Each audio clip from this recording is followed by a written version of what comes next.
Technology has freed us, but the structures that people still put in place in companies keep people in that jail, and employee engagement is part of that problem. Stand by, I'll be right there. Hello and welcome to Minter Dialogue, episode number 348. Today is Sunday the 10th of November 2019. My name is Minter Dial and I'm your host for this podcast. I want to thank you for taking time out of your busy day for the listen. I also want to give a shout out and thanks to Caring B and Allegra12345 for putting in a review on iTunes. On to this week's interview, which is with Matt Phelan. Matt's an investor, advisor, and entrepreneur, having successfully co-founded and sold his 4Ps marketing agency. In 2014, he co-founded the Happiness Index, using technology and data to give employees and customers a voice to help transform organizations. In this podcast with Matt, in which he reveals a scoop, we discuss the importance and opportunities for business to explore happiness using data and insights. We look at how to measure happiness, how to view and garner employee engagement, and why companies ought to be employee first, a stimulating conversation on an important topic. Matt Phelan, you and I met in Beijing, of all places, thanks to our beautiful mutual friend, Ollie Barrett. And as Ollie rightly said, we had a million things to connect over. So Matt, in your own words, describe who you are. So I have, firstly, thank you for having me on. And also, again, thanks for Ollie for putting us in touch, because we've only known each other a couple of weeks and I've learned so much already. But I mean, I have the biggest made up job title of all time, which is the head of global happiness, because I work at and co-founded a company called the Happiness Index. And my particular role is to help expand our operations around the world.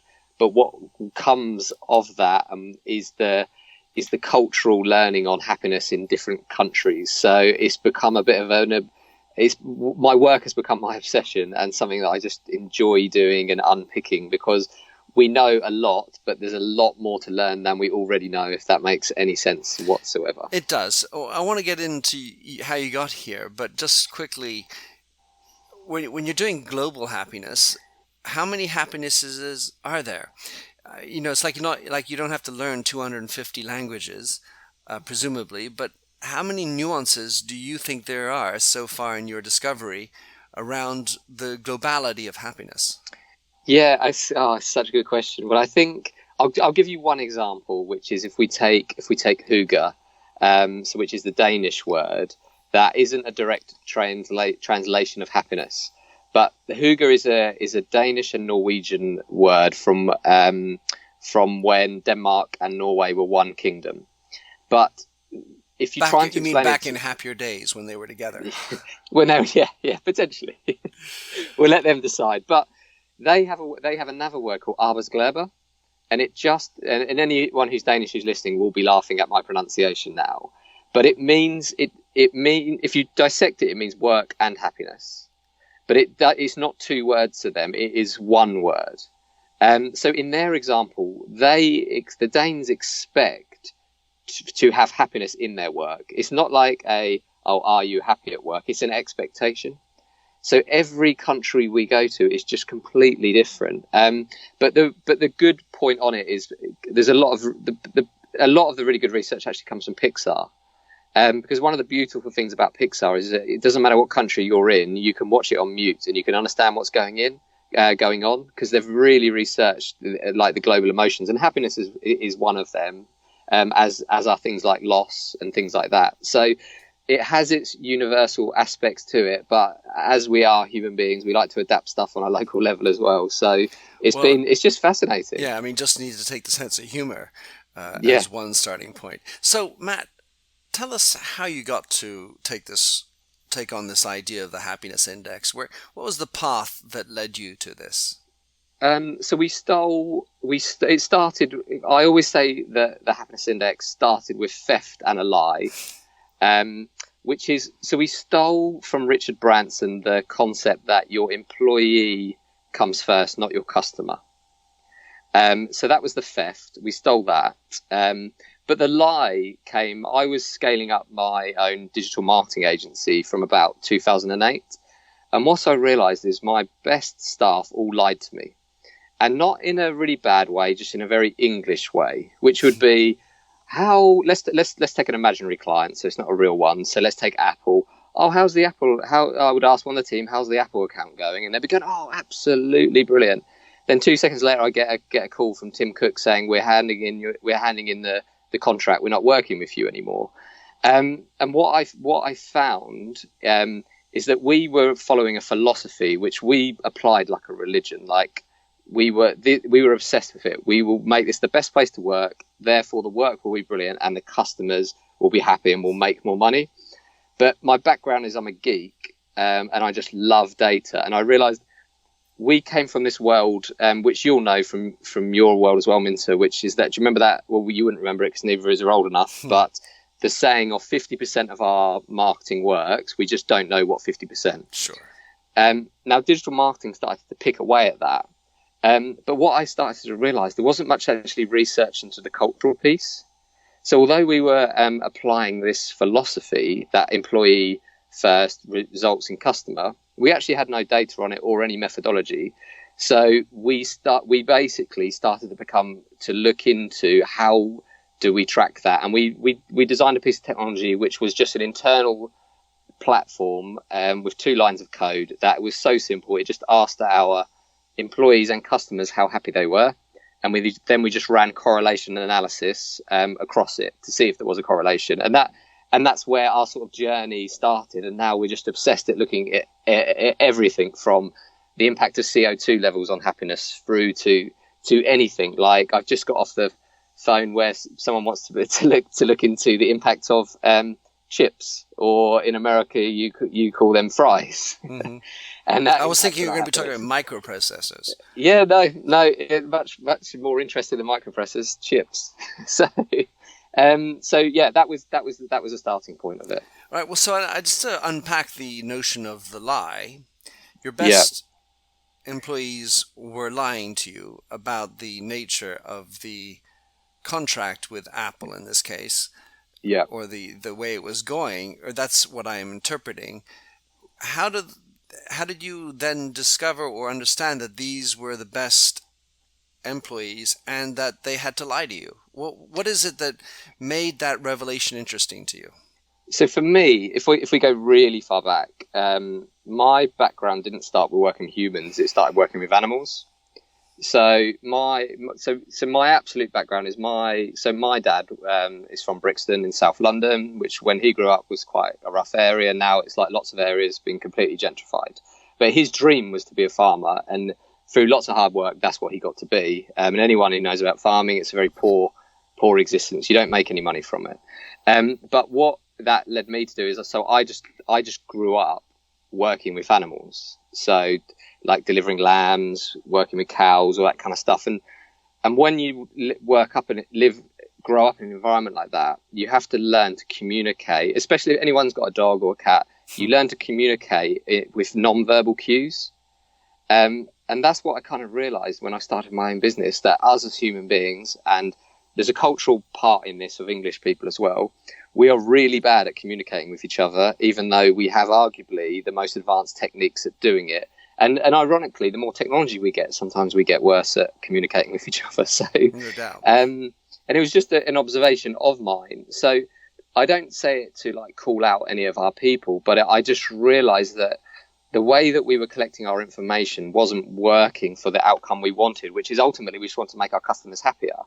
But the way that we were communicating with each other internally wasn't working. So the geek in you just says, well, the problem is you just don't have enough data to make the right decisions, because the data may have just been we needed to put more resource on it, or we were just planning things in the wrong way. But unless you start to collect and understand, you're not going to be able to improve it, is the way that I look at things.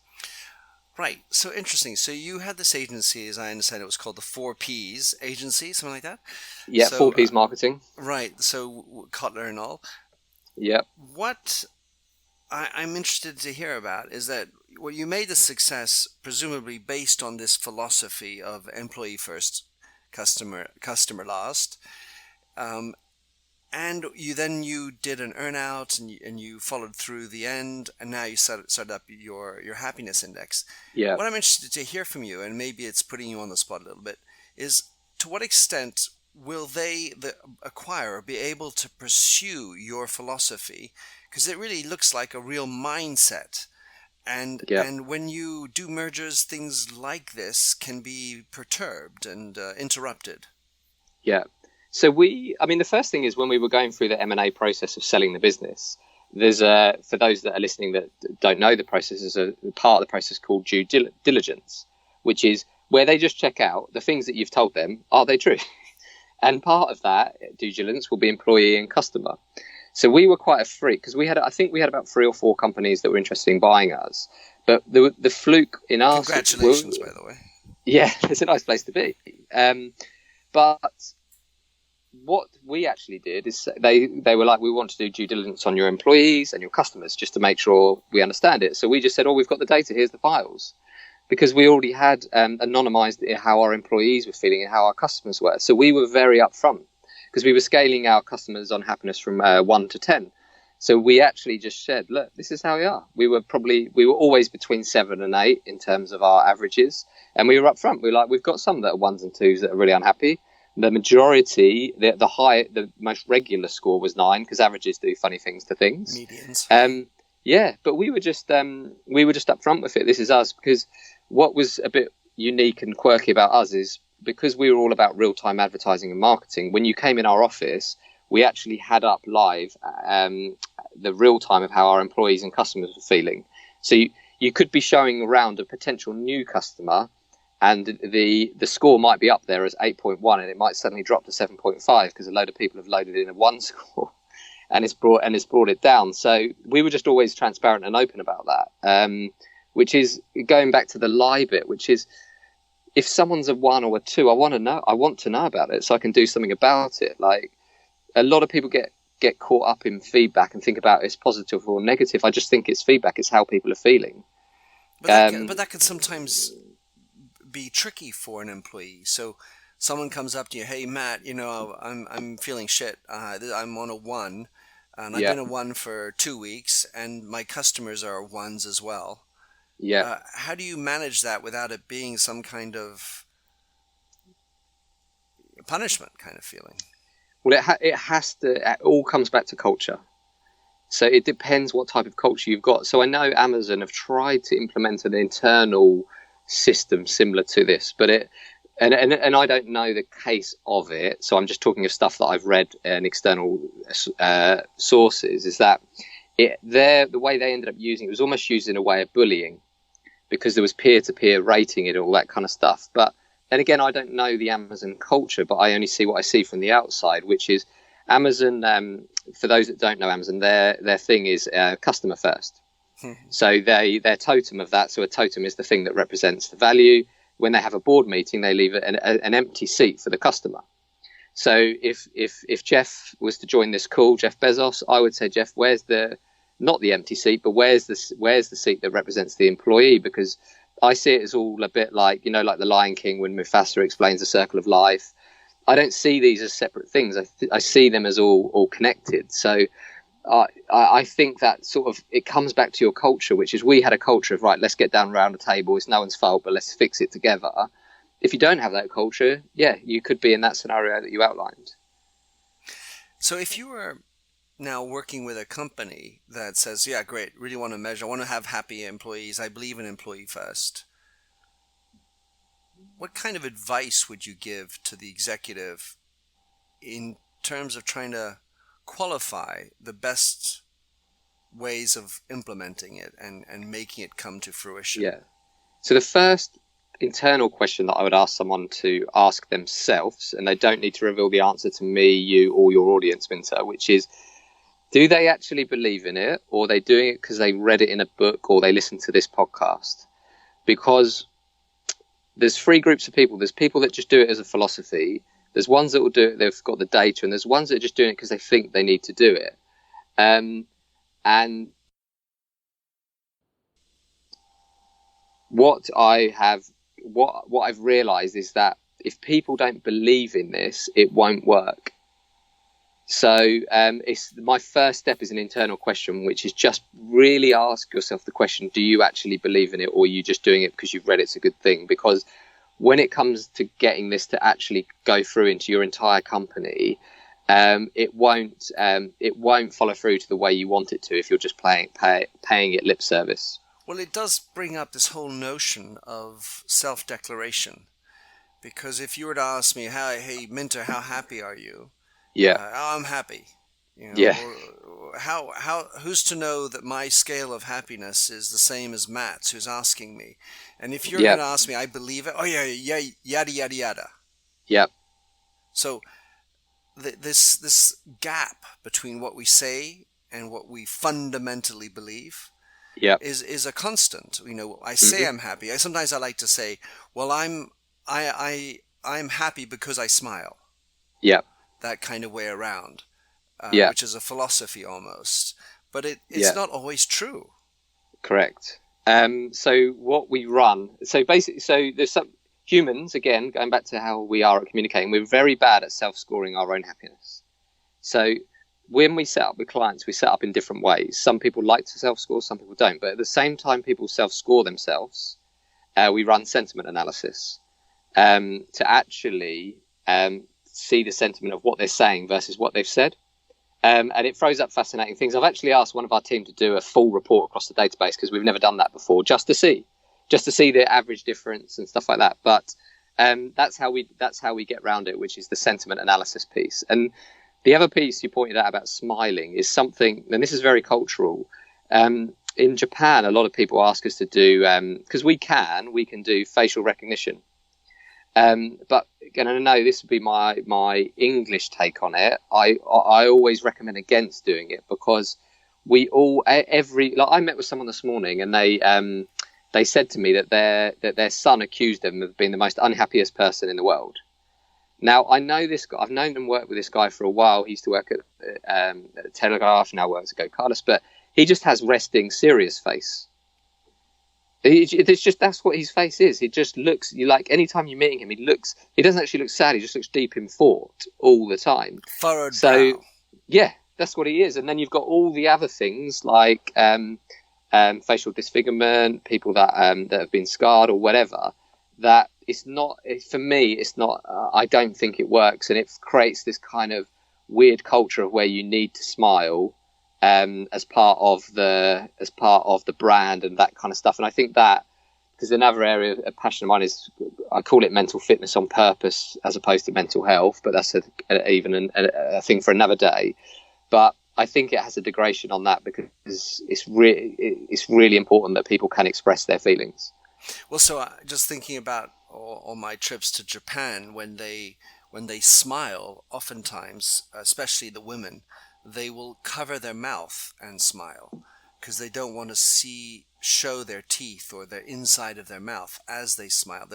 It's sort of, or a snicker, if you will, at that point. Yeah. So that's an example of a cultural totally total thing. And then the other thing, though, just as I'm listening to you, Matt, is, let's say my children have sometimes called me the furrowed brow as well. And what happens is, of course, as you get older, you're not there yet, but the furrow becomes deeper.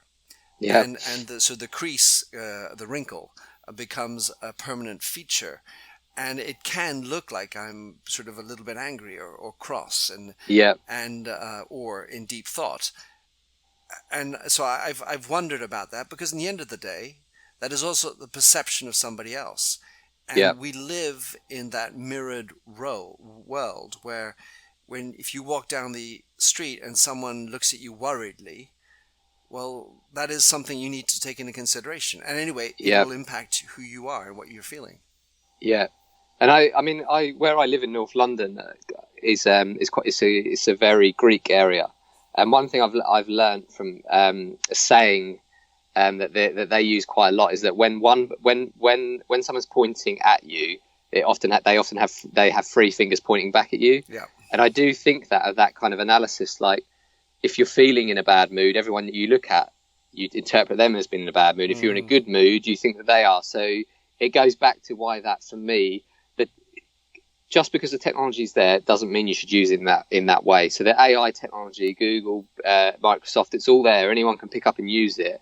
I just don't think it's a good use for what we do. There are other arguments for it, like security at football stadiums and all that kind of stuff, which is it's another conversation for another day. Well, unless you're a Liverpool fan recently. Yeah. Just want to get into some of the work that you've done now that you've launched this and it's live in many companies. You talked about the key first point, which is does the prescriber believe fundamentally in the benefits of happiness? That's how I understood it. What are some of the other learnings that you've had, and maybe what are the processes that make for successful implementation of trying to get more hygge in your business? Well, I think the one point that's really worth us drilling down into really quickly is the drug of something that is globally known as employee engagement. So when we first started talking about happiness, we encountered what I call the employee engagement police. Who would feel that when we talk about happiness that we're almost discrediting their whole career, because the HR professionals that represent you or look after you in a company, they've been brought up on academic research based on employee engagement. Now, there's about 22 global studies into happiness, which form part of what we do. There was a great one out literally in the last 2 or 3 weeks that did a test on productivity and happiness on a BT call center by Cambridge University, and it's just come out. But the problem is, and this is the thing, is that academic research records a point in time on one particular company. So you can take learnings from it, but it doesn't necessarily represent what's going to happen in your company, because you're working on a live environment. So one of the issues that I have seen is that there was academic research done, a lot of it, on employee engagement. But then people phone me and they say, Matt, my employee engagement scores are really good, but all my staff are leaving, they're suffering burnout, and we've got mental health issues. So there's that, going back to marketing, there's that, I think, is it Peter Drucker who says, if you can measure it, you can manage it.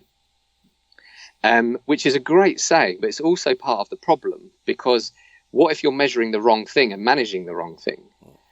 So I believe that employee engagement comes from the post-industrial period, where for those that have read Homo Deus, which is a really interesting book, it makes the argument that human beings compare our brains to whatever the latest technology is. So if you take the example of letting off steam, that was a phrase that came when the steam engine was the most advanced piece of tech. And then if you go forward to like the 90s and early noughties, people would compare the brain to like a computer. They'd be like, oh God, I just can't download all this information or whatever. And now people are starting to compare the brain to AI, and how AI works and how machine learning works. But the problem is, a lot of that stuff to do with employee engagement comes from effectively factory run businesses.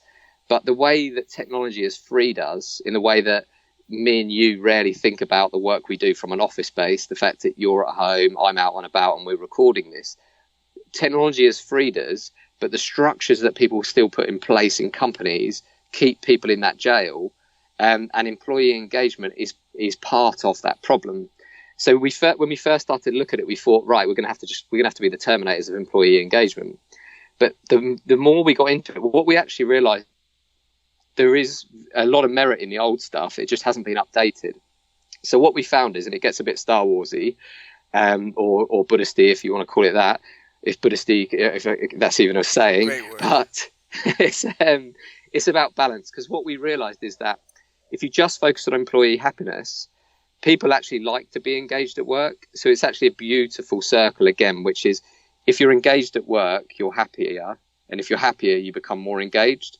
So what we realized is that a lot of people measure employee engagement, which is what the company wants. but they don't measure what the individual wants, which is employee happiness. And the answer is not to do one or the other; it's actually to do both, and look at how they interact with each other. So no, that was a long answer to the stuff that we're finding, but that's the biggest sort of summary point of the last 6 years. Brilliant. Let's just dig in on happiness as a concept, because to measure it, ha ha ha ha, I'm happy. Yeah. There's this moment, as you said, like it's a fleeting element of happiness. Yeah. How do you understand happiness in the context where it must exist as an opposition to sadness? So if you have no sadness, there is no happiness. Yeah. And to what extent difficulty, challenge, crying are abundantly necessary to create a stronger happiness? Yeah, and I've got two answers, which may sound like duality, but I'm going to give you them both anyway. Which is, the first answer is going to sound really weird, which is, like the 10,000 steps thing about how in 10,000 steps. I don't know if you've seen that it's come out that it's not based on anything. There's no actual research behind the fact that people should walk 10,000 steps a day. But what it does do, so basically it was marketing spin, is the fact that it just focuses people on doing more than they currently were. So first off, I think people just looking into happiness is really important, because it goes to something that we spoke about over breakfast, which is an obsession of mine, which is empathy, which is the minute you start thinking about the people in your team's happiness, it creates a change in behavior in the way that you look at people that I think is really useful. So that's just one side of the coin. On the second side of it, you're absolutely right. There's an amazing book for anyone that's got children out there called The Truth Pixie. It's the first real book that's written for children to help them understand mental health issues. And in it, it's by an author called Matt Haig, who says, without feeling down, you can't feel up. And it's the part of what makes us human beings. So for those that, and again, I'm just geeking out, being happy all the time is from a psychiatry perspective, is as bad as being sad all the time. Like it is weird if you are happy 10 out of 10 all the time. That is not, there's a medical issue there that you would have to encounter. So to summarize what I'm trying to say is, first point, the empathy that's created by thinking about other people's happiness is really important. And the second point is, and that's why I talk about feedback not necessarily being positive or negative, they are just emotions, because we have a head of neuroscience in our team, and the question that one of the FAQs that it comes up in the sort of gender discussion, which is, we see a lot of people say things like, "Oh, my manager said I was too emotional," and there's no such thing as being too emotional. Emotion is part of what makes us human. That we all have these emotions. It's about how you display those emotions. Is what the person who's trying to give the feedback is trying to say. Like they may be saying, well, maybe punching me in the face might have been a bit too much of an emotional response or whatever. But the actual thing to say someone is too emotional is as a sentence, as a piece of language, doesn't make any sense whatsoever.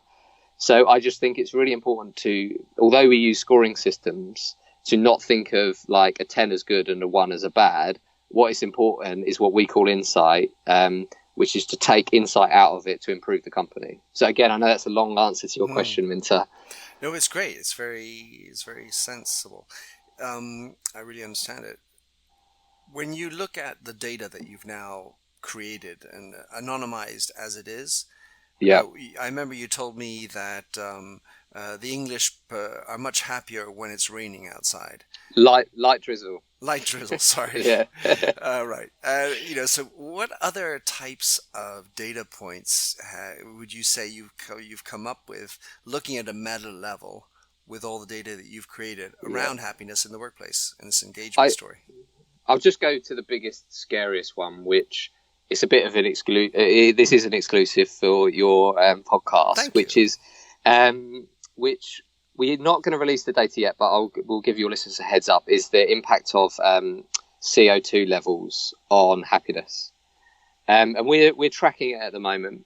And our early look of it is that the quality of the air that you breathe does impact your happiness. Now, it's an early look, and maybe we'll chat in a year's time when it comes out, and I may be wrong or whatever. But because we know the results of this type of stuff could be very political and very explosive, whatever way you want to put it, we want to make sure that we get super sure of our data before we start to look at it. But it when you start looking at it, happiness, you kind of think it's a bit fluffy, it's all about happy dappy and all this kind of stuff. But weirdly, the more, and this may be because I've institutionalized myself and I'm obsessed with it, the more you look into it, the more you start thinking, is this the only metric? To the point that, and again, I was talking to my father-in-law and my mother-in-law, and we were talking about my children's education, all that kind of stuff, and they were talking about the schools they might go to, blah blah blah, and then they were talking about the academic results, and I was like, I generally don't care what results my kids get. I just want them to be happy. And they and again, I'll share this podcast with them, so it's not like a surprise if they hear it. But they were just shocked by that. Like that, it's really important that their grandchildren get good academic results, and I don't care. I literally don't care.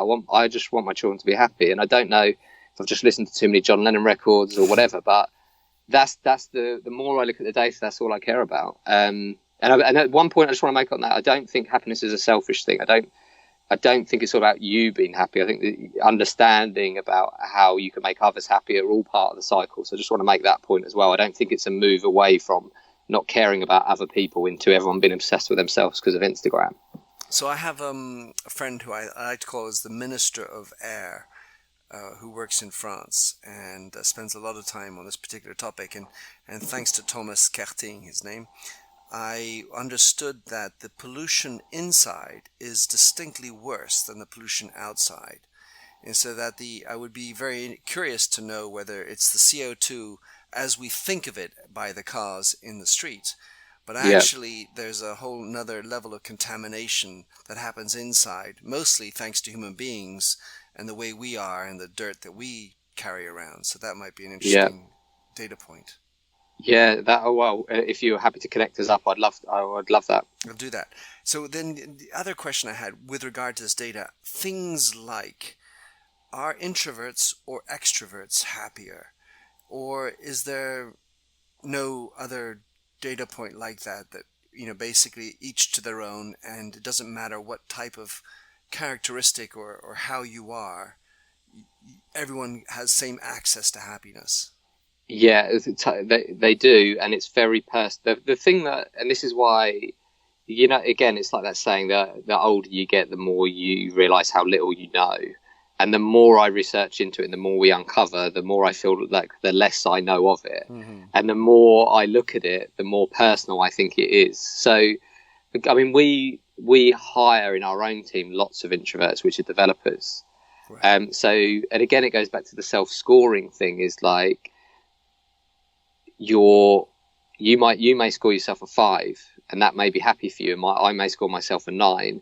So I don't think it is, but it is worth pointing out the genetic point of it, which is that this isn't our research. The wider research shows that about 50% of your happiness is genetic. So if we use Winnie the Pooh as an example, and we use Tigger, and we use Eeyore as an example, those two, they may be 50% of their genes kind of make them that way. And I am simplifying the research, so I don't want to give it injustice. And then about 25% is down to how you feel, your own way that you look at the world, and then 25% is this stuff is controlled around the environment. So the way we always look at it is there's half of it we can't control. There's 25% that your company can control by improving the environment, and there's 25% in your own head, which is where there's all these industries, isn't there, like self-help, and we touched on Buddhism and religion and all this kind of stuff. That I always think that's the area these types of things are competing for in terms of that communication part. Well, it's brilliant to have some animals brought back into the conversation.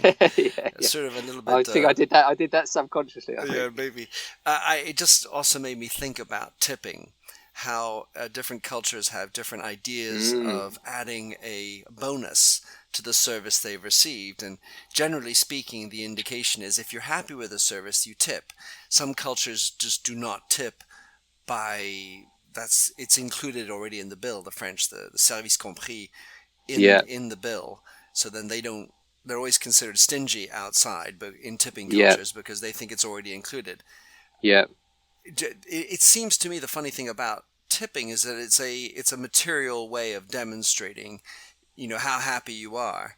But anyway, that I feel that, Matt, we could go on for many more hours on this topic. Wonderful to furrow down into this topic. And as you say, the more you find out about it, the more that we don't know. Yeah, and there is one point on that tipping point I just want to bring up really quickly, because it relates to how people are paid, etc., which is when you look across all our data, one consistent is the one thing that makes employees happier, and this is universal, and for me it's just the most beautiful data story of all time, which is the number one thing that makes people happy is a heartfelt thank you. And I used to just say it as a thank you, but I had to add heartfelt into it because I work in a world of digital people, and then suddenly they try and automate thank yous and make it cookie cutter. It has to be the genuine, get to the Friday, your team have absolutely smashed out, and you go, thank you. Like how we thank Ollie for putting us in touch. Like I genuinely mean that to him. It's not like a cookie cutter thank you. And I think there's one thing the Americans have done is that they get service, don't they? But in many ways, they've gone too far with it to make it cookie cutter. So like, have a great day. Do they actually mean, do they want me to have a great day, all that kind of stuff? But I just want to make that point. I'm feeling shitty. All right, Matt, listen, how can anyone follow what you're up to? Best way to understand more about the index that you have to? Add me on LinkedIn. I just record what I'm up to, where I'm going, what I'm doing. Thehappinessindex.com is a great place. The blog, the resources, it's all there. But I'm really bad at keeping secrets. So when I find stuff out, I tend to go on LinkedIn and record a little video and just tell everyone because I'm excited. I want to share this stuff. Thanks for the scoop. Thanks for the interview. Great to be in touch. And I look forward to having many, many years and longer conversations with you, Matt. Thanks again. Yeah, thanks, Minter. Thanks for having listened to this recording of the Minter Dialogue Show. You'll find the show notes and other blog posts on minterdial.com. If you enjoyed the show, please head over to iTunes to give a rating and review. And to finish, here's a song I wrote with Stephanie Singer, A Convinced Man.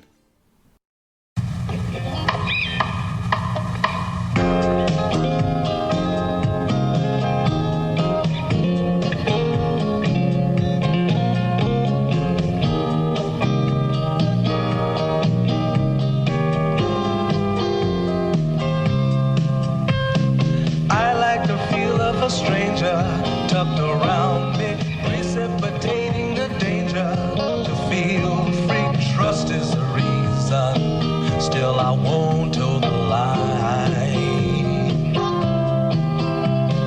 I sit here passively, hope for your respect, anticipating the thrill of your intellect. Maybe I tell myself there's no use in me lying. I'm a convinced man, building an urge. I'm a convinced man, to live and die submerged. A convinced man, in the arms of a woman. I'm a convinced man, challenge my fate.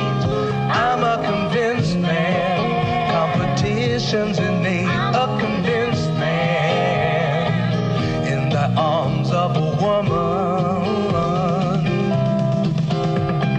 Despise revenges and struggle to see. Live for the challenge so life's not incomplete.